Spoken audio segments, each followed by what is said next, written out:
Hello, once again, I'm Pastor Jeremy Combs, and we're looking at the doctrine of the divine in this wonderful book of Deuteronomy. Grab your Bible. We're in chapter 20. We looked at the first 7 verses, and we talked about war.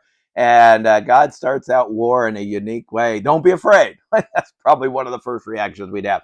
And then he would say, don't go unless you're wholeheartedly ready to do so. And if you haven't enjoyed some of the blessings that God has already put into your life, do it. If he's given you a home and you haven't moved in yet, go back and do it. If he's given you a vineyard and you've worked hard and you're waiting for that first crop and to have the first juice of the vine and enjoy your grapes, or if you're like our little Italy friends across the river bridge here, you want to go stomp on those grapes, go stomp on those grapes. And then, hey, if you've got a gal, boy, she's your sweetie, and you've had all these plans to get married, and all of a sudden there's a battle and there's a war going on. Hey, you go home and get married, and we find later you give a year to your wife, put your family there, give them what they need. It's not a sin. It's a balance that is needed. Some would say, you know what, I have to stay home with my family. I can't do this for God. I think there's times where you excuse yourself from family to do the Lord's work. I had to do this just last week. We were having our staycation, and several urgent spiritual matters popped up that were a concern to our church and also great family friends of ours. And what you said, what did you do? Well, on one day, I was gone almost the entire day. And so what I did was I just told him, I said, Dad's not going to be able to be here. We left some instructions, and my wife and they went and did some fun things without me. I hated to not be there, but I thought, I've got it. This is the Lord's urgent need.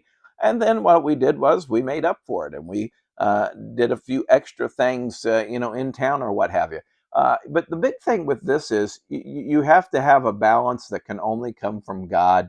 And you can't be one way or the other. You can't always, we tend to want to teeter totter back and forth to family is everything. Well, no, family is not above God and never, ever should be. But if I put God first, I'll lose my family. No, if you put God first and it's in the right place, God's going to help to bring up your family and encourage them. He just did this when he said, if you've got engaged, if you're betrothed, go take care of that first. God's got those priorities too.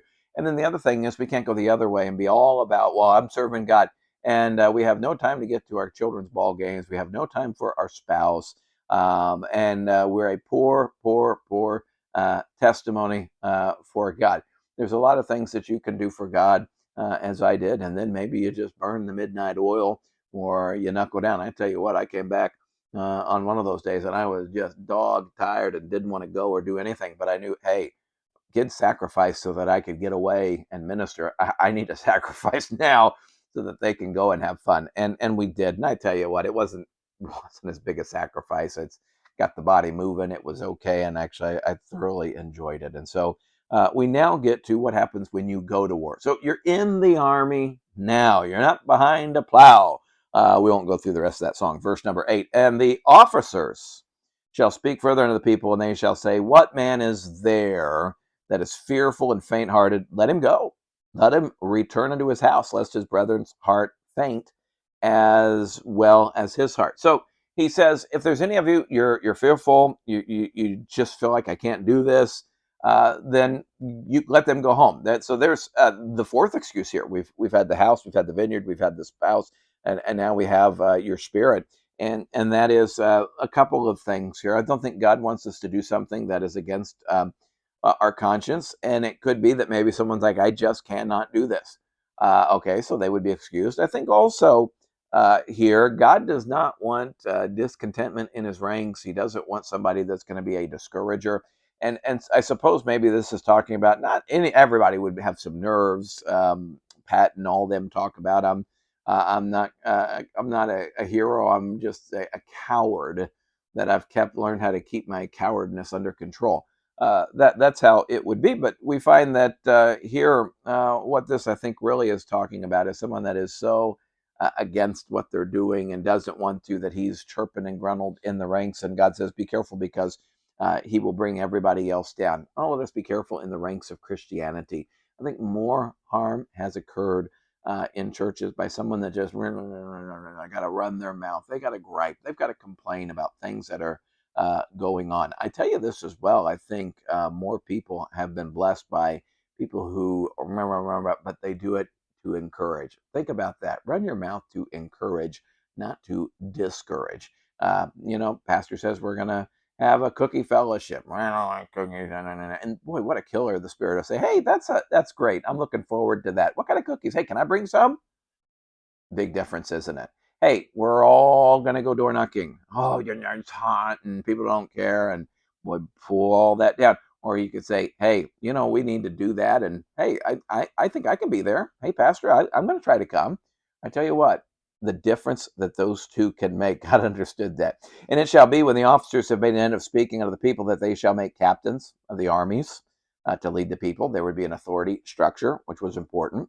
And when thou comest nigh into a city to fight against it, then proclaim peace unto it. So you go to that city and you just don't annihilate it right away like a lot of the other nations would. You go to them and you say, we'll make peace. Well, there are some conditions to this peace. It shall be if it make the answer of peace and open unto thee, then it shall be that all the people that is found therein shall be tributaries. They'll become servants unto thee, and they shall serve thee. So if they want to mesh in with Israel, then that is well and good. But that's not like we're just going to skirt around you and let you do your own thing. You've got to come and be a part of the nation, and part of the nation would be you will become tributaries, you will become servants, and you'll live, and really you'll become a way of life in the Jewish nation.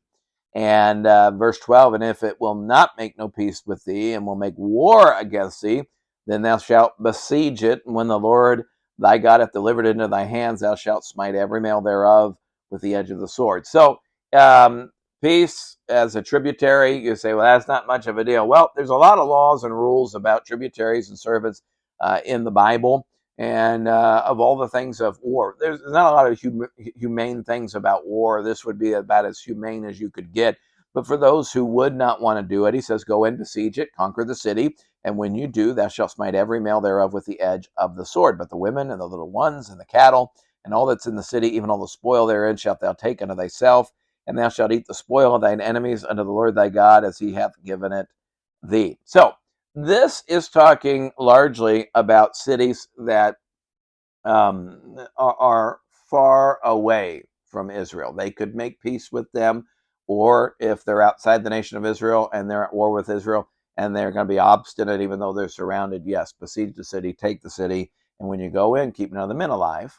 Okay, this would make the mesh of the nation solidified that now families as heads of the home would now be Israelite people.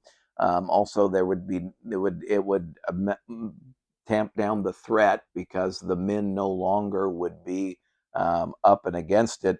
And but notice you could keep the women and the little ones and the cattle, and actually God tells them to eat of the spoil of thine enemies. Why? Because God hath given it to thee. So even sometimes you see these war, and it would be a terrible thing. God said, "Well, don't hesitate to go in."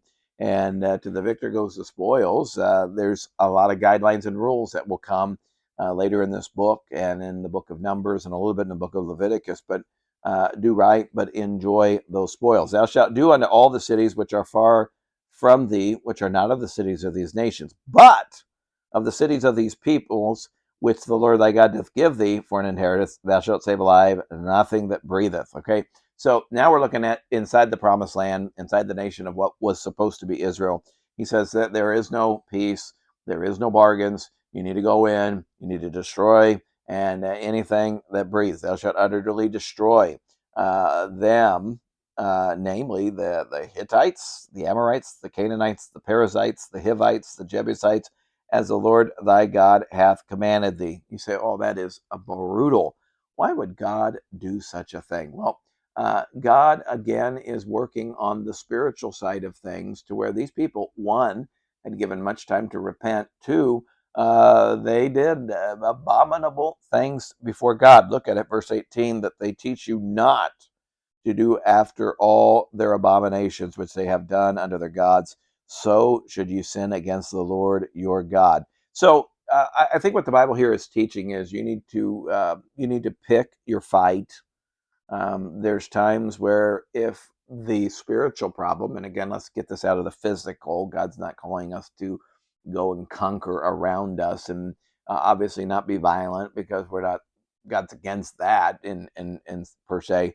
But what he's for is the spiritual battles, that as we go forth, sometimes something's very far away. Well, see if you can't make peace with that before you really have to go to war or take drastic measures. It may come, you have to take drastic measures, but there's a big difference between something that's occurring in another church, in the community, something that has far reach, and then something that is close, that is personal, within your family, within your church. Well, now the rules of engagement, I believe, have changed to where you have to protect, as leader of your home, as part of the church leadership or family, that you have to purge out some of that sin. Now, not physically, but spiritually.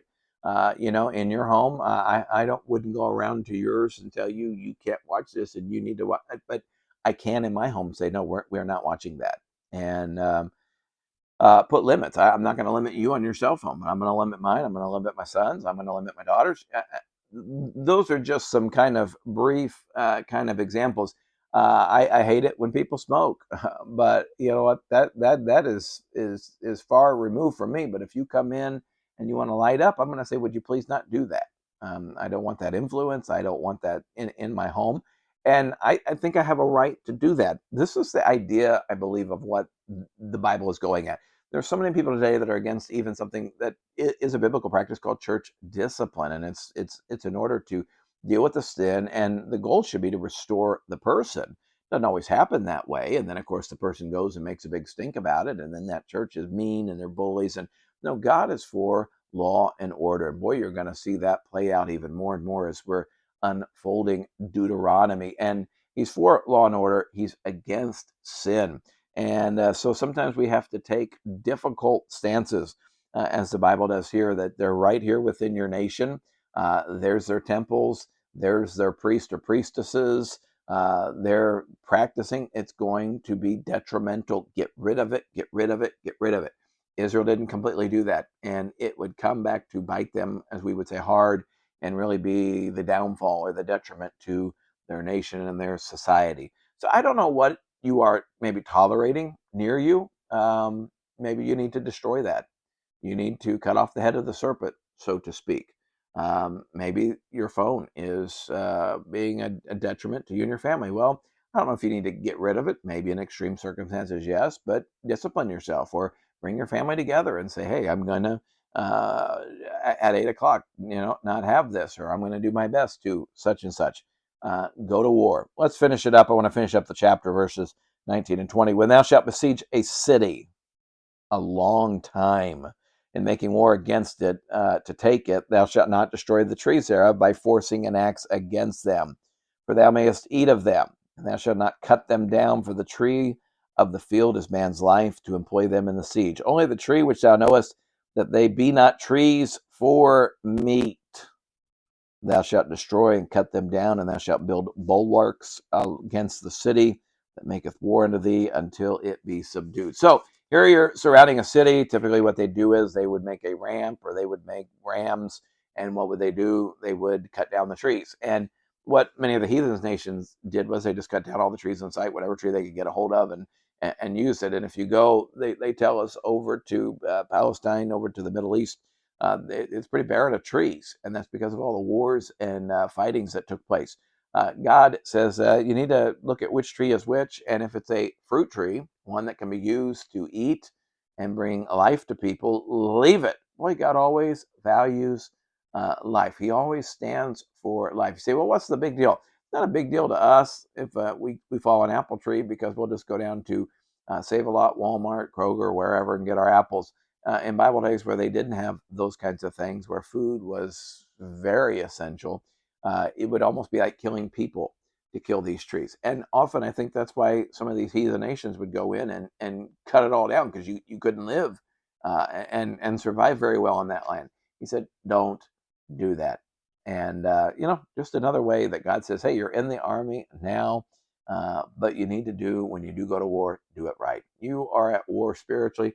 Be sure that you're doing it right. Be sure that you're standing for life. Be sure that you're standing for truth, and never, ever, ever compromise. Hey, thank you for joining us. We'll pick it up in chapter number 21 next time.